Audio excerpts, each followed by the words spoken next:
शेवगा आणि बटाट्याची भाजी आज इथे बनवली आहे. तर कोणाकोणाला आवडते त्यांनी मला कमेंट बॉक्समध्ये नक्की सांगा. आता इथे मी 3 शेवगे होते ते इथे मी कट करून घेतले. वरती त्याची सालं वगैरे काढून घेतली आहे. एक बटाटा घातला आहे फोडी करून आणि त्यानंतर इथे वाटण तयार करून घेतलं आहे. वाटणामध्ये घातलेले शेंगदाणे, खोबरं, लसूण मस्त असं काळपट करून घेतलं आहे आणि त्यामध्ये घातलं आहे कोथिंबीर, मीठ आणि हळद त्याच्यातच घातली आहे. मग इथे 3 पळी तेल घातलं आहे. 3 पळी तेल घातल्यानंतर त्यामध्ये घातले आहे जिरं, मोहरी, कढीपत्ता मस्त असे तडतडून दिले आहे.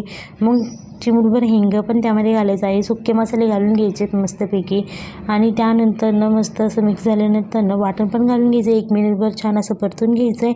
परतून झाल्यानंतर त्यामध्ये आपण शेवगा आणि बटाटा त्यामध्ये घालून घ्यायचं. मस्त पुन्हा एकदा परतून घ्यायचं आहे आणि परतून झाल्यानंतर मस्त त्याचं एक ताट ठेवायचं. 5 मिनिटं फक्त शेवग्याला वाफ देऊन घ्यायची आहे. शेवग्याची भाजी मस्त अशी तयार.